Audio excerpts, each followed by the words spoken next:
Tara, luto tayo. Salamat po sa nagbigay. Ako'y sobrang nagulat sa iyong ibinigay. Ito po ay halos 2 kilo ang bigat. Madami na rin po siya kung tutuusin. At maagang pa-merry gift niyo po ito sa akin. Maraming salamat dahil ako po ay walang maisip na for today's video. Kaya naman po, sabi nga, if there's a way, there's a will. Kaya naman, biglang nagkaroon ng ganito at bigla mo akong nabigyan ng ganito. So kaya naman, lulutuin natin. Aking nilinisan na po siya. Tinanggalan po ng mga sabot-sabot dahil ito po ay may gagawin ako. Naisipan ko lang po bigla dahil bigla-bigla din po siyang dumating. It's a surprise kumbaga. Kaya naman, bigla po tayong magkakaroon ng for today's video. So, ayan po, ito po ay nalinisan ko na. Wala na po siyang mga sabot-sabot. At ito po ay akin pong pakukuluan. So, ito na nga po, sa aking cute na nilulutuan ay talaga pong pinagkasya ko siya. At tingnan nyo naman, ako dahan-dahan pang maghalo-halo niyan. Dahil baka po matapon. Dahil ito po ay pakukuluan ko lang po ng kaunting minuto.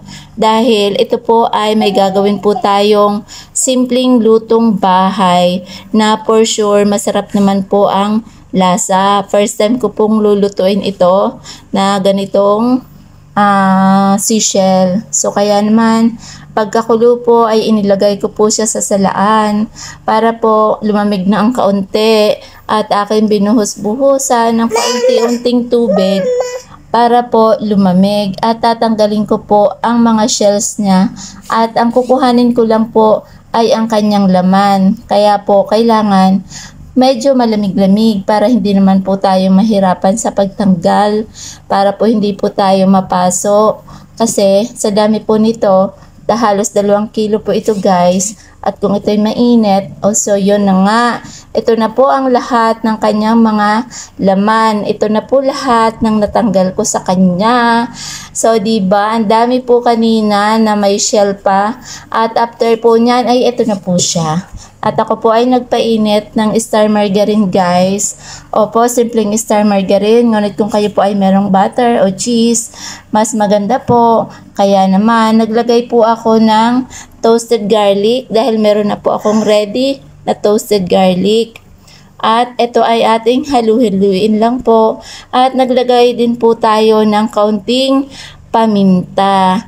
At sa tuwing tayo maglalagay, ugaliin din po talaga natin maghalo-halo. At ito nga, naglagay din po ako ng kaunting oyster sauce, pampadagdag ng linamnam sa kanyang lasa. At naglagay din po ako ng 2 kutsarang banana ketchup na pampalinamnam at namis-namis ng kanyang lasa. At lagi po natin ugaliin, maghalo-halo ng ating pagigisa. Ganito lang po guys ang aking ginagawa. At naglagay po ako ng 1 kutsaritang asukal, pampabalanse po ng lasa. At syempre, again, hahaluin po natin. Hahaluin at hahaluin.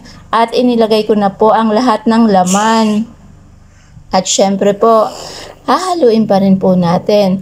Pero kaunting minuto lang po ang pagluluto nito dahil ito po ay halos luto na.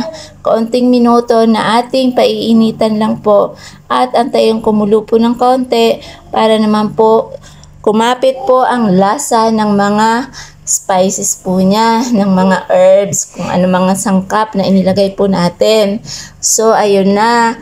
Tinikman ko na po ang lasa niya at talaga naman pong masarap guys. Nasa inyo na po kung maglalagay po kayo ng mga